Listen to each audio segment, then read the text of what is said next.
Author's note. Case file disclaimer. The history of this town, including its founders and the generations that helped shape it, is grounded in real historical information. In order to protect identities and allow the story to unfold, names and certain identifying details have been changed.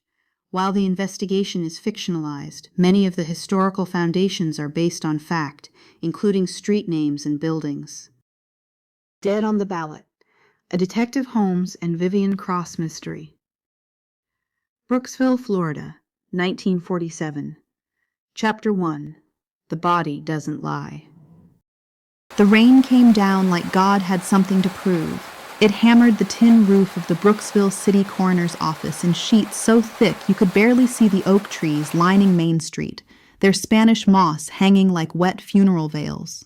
Sherlock Holmes pulled her trench coat tighter, the belt cinched at a waist that had never needed help attracting trouble, and lit a cigarette on the shelter of the doorway. She was tall, blonde, the kind of woman who made men forget their own names and women forget their manners. She also had a .38 caliber Colt on her hip and a mind sharp enough to cut glass, which meant most of Brooksville's finest either loved her or feared her.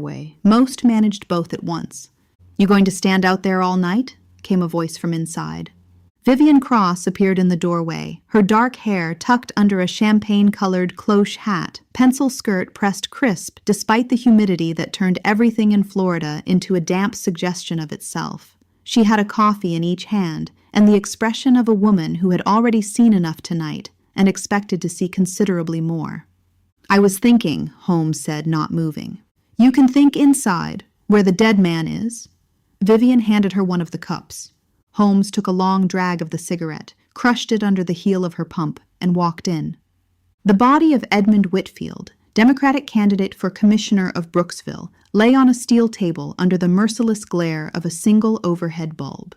He was 52 years old, square-jawed, silver-templed, the kind of man who had spent his whole life looking like he belonged on a campaign poster. Someone had made sure that was all he'd ever be now. "Single shot," said Dr. Felix Boone, the county coroner, without looking up from his clipboard. He was a small man who smelled of mentholatum and regret. "Close range, right temple, powder burns." "Time of death?" Holmes asked. "Between 10 and midnight." "Witnesses." "This is a coroner's office, detective, not a dinner party." Holmes circled the table slowly, the way a shark circles a reef, not with hunger exactly, more with the professional patience of something that had learned long ago that everything comes to those who wait and watch. Whitfield's right hand was curled slightly, the fingers stiff with rigor. His left hand was open, palm up, as though he'd been holding something. "His ring's missing," she said. Vivian looked up from her notepad. "The campaign ring? Gold signet, Brooksville seal?" "The very one. He wore it to every public event. Towns talked about that ring more than his platform." Holmes tilted her head. "What do we know about last night?"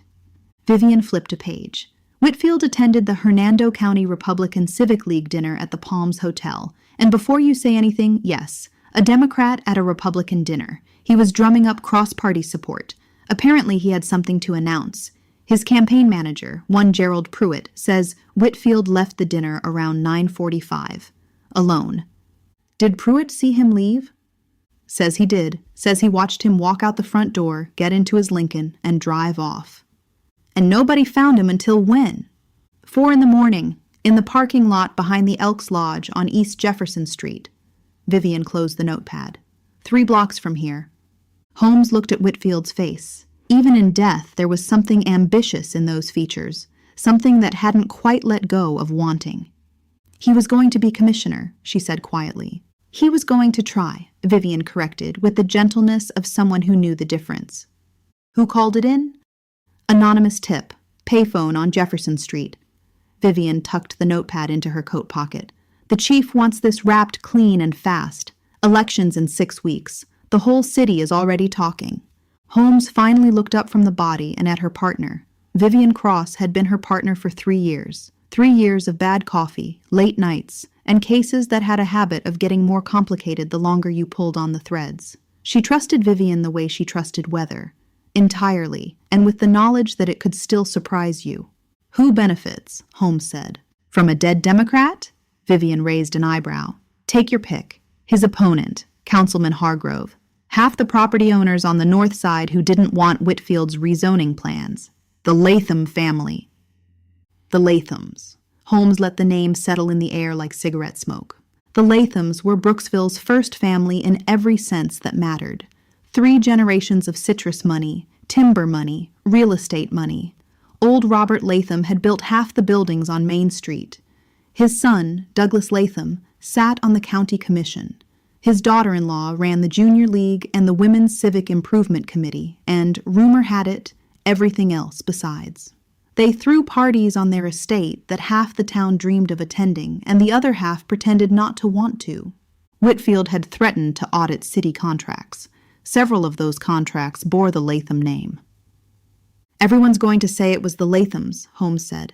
Everyone's going to be very loud about saying it, Vivian agreed. Holmes buttoned her coat. Then let's find out who's working very hard to make sure they do. She walked to the door and paused, one gloved hand on the frame, looking back at Edmund Whitfield one last time. The rain was still coming down outside. The bulb above the dead man swayed almost imperceptibly in a draft from somewhere. He had something to announce at that dinner, she said. Find out what it was. Vivian was already writing. Detective's Challenge. Case Clue 1. In every chapter you may notice something unusual. Was it an editing mistake, or was it a clue? I'll give you a hint. A piece of evidence proves something was at the scene, but now is gone. If you spotted it, don't give it away. Just tell me what you saw in the comments on YouTube. If you're right, you could become a character in a future case file, or maybe the next chapter. Stay tuned for Chapter 2. The investigation has only begun.